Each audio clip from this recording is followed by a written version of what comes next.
While big cities and towns get numerous visitors on a daily basis, there is a world of small towns, villages, and communities that have lesser-known stories. Many of these areas have disturbing tales to tell, but get little to no visitors because of their location, their residents, or because of how creepy the area is in general. So that's what we're going to be having a look at today. So here are 7 creepy small towns from around the world. Number 1. Colma, California. Colma was a small community that was formed in the 19th century. It originally began with just a few residents and business owners, and although the population grew slightly, it remained relatively small as only around 1,500 people live there today. However, while there may not be a large population of living people in Colma, there is a huge population of dead people. In 1900, San Francisco passed a new law that essentially forbid anybody from being buried within the city limits. Of course, people had already been buried there, so they needed to be moved swiftly. Colma was chosen as a resting site for these corpses because of its space, its rural location, and its rich agricultural landscape. So between the years of 1920 and 1941, over 150,000 bodies were transported to Colma. In 1924, the town was officially declared a necropolis, which is the opposite of a metropolis and derives from an ancient Greek phrase which means city of the dead. While friends and family members visit Colma to pay respects to their loved ones, tourism to the actual town is scarce due to its size and dark image. Number 2. Nagaro, Japan. Nagaro is a small village in the Tokushima prefecture in Japan that only has a population of around 30 people. However, in earlier years, the population was closer to 300 inhabitants. When most of the population left, the village felt very empty, and in an attempt to bring some life to it, Tsukimi Ayano created hundreds of life-sized dolls and placed them in the village. Many of these dolls were modeled off the village's former residents, and they were placed in every corner of the village, from the river to the bus shelters, even the village's school, which was abandoned in 2012. Ayano was successful in her mission, and tourism actually did increase after these dolls were created, and even though many people find their presence to be creepy, they also find them to be strangely charming. Unfortunately, the village is in a mountainous, remote area of Japan, so not many people are willing to go there, but more and more people are finding out about the area, so it wouldn't be surprising to see tourism increase even more. Number 3. Pluckley, England. Pluckley is a small village in Kent, England that has a long history spanning hundreds of years. This history helped fuel the rumour that Pluckley was haunted, and over the last century, these rumours have become well known and many people believe it to be true. In fact, in 1989, the Guinness World Book of Records named Pluckley the most haunted village in England, and since then, ghost hunters, paranormal investigators, and many popular TV shows have visited the town to try and find some kind of evidence that these rumors were true. Many strange photographs and videos have come from this village, and while the area is visited by believers and skeptics alike, people who are more superstitious tend to steer clear of the area. Of course, this could all be nothing but fictional folklore, but the stories that the locals tell are probably worth listening to. Number 4. Miracle Village, Florida.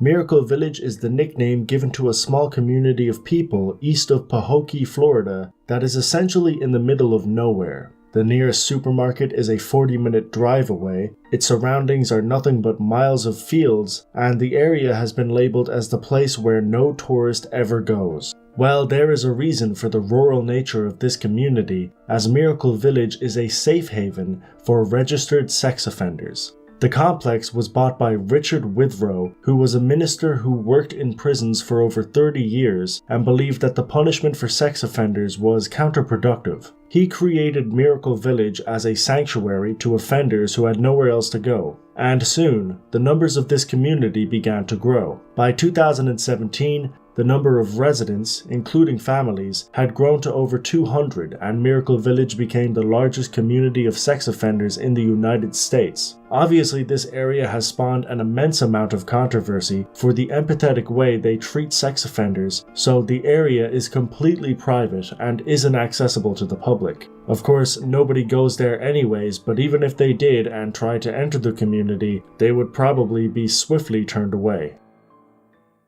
Dawson moved here in February. he admits, despite the isolation and the fact that he's been unmoored from the support of his family, he's found a home in Miracle Village. My neighbor is a sex offender.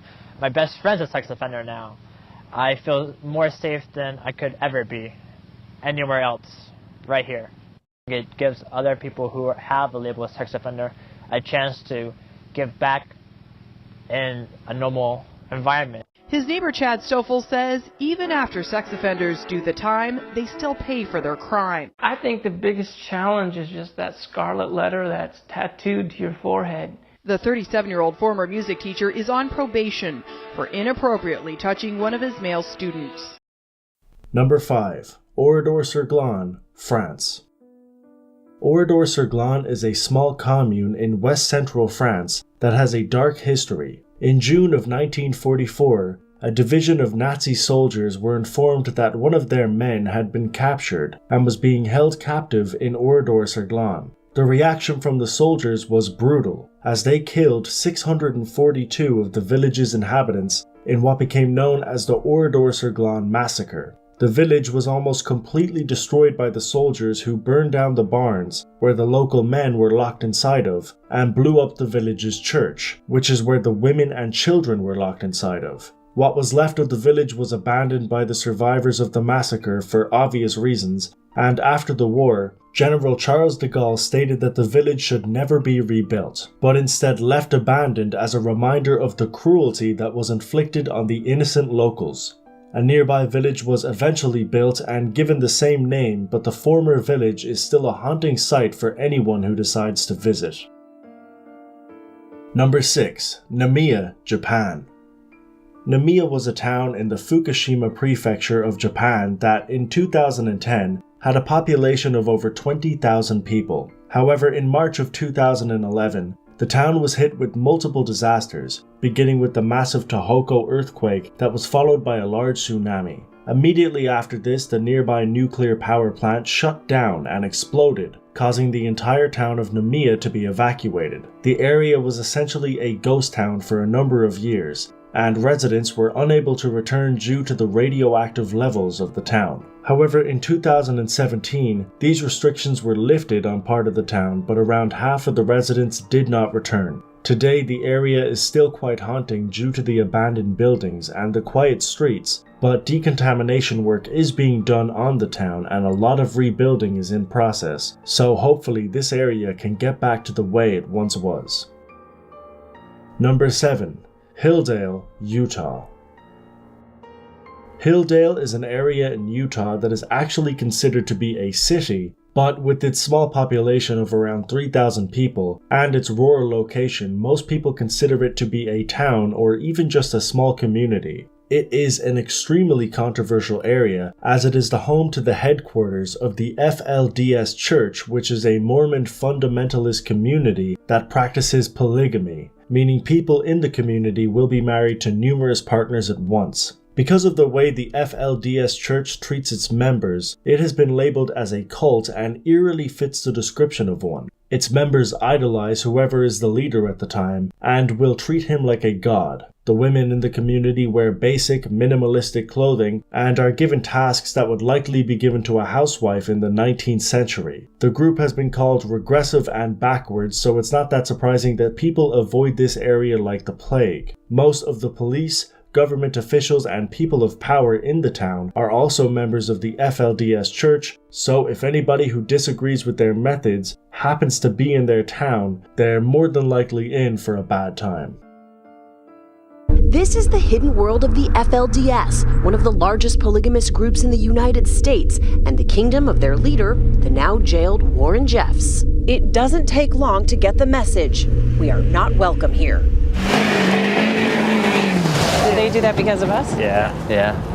That's because we're riding with two of his biggest enemies, his own flesh and blood. My name is Matthew Wall Jeffs. My name is Zachariah Bartle Jeffs. The imprisoned leader's own nephews have now turned against their uncle and everything he stands for. They've returned to help others leave the FLDS, which still has as many as 10,000 members dedicated to the practice of polygamy. And that's it for this video. Thanks a million for watching. If you enjoyed, don't forget to hit that like button. I will leave all of the footage used, sources, and music down in the description as always. I try and make a creepy video like this one every single week, so if you want to subscribe for that, you can. All of my social medias will be linked down below if you want to follow me over there. But like I said, that's all for now. As always, until next time.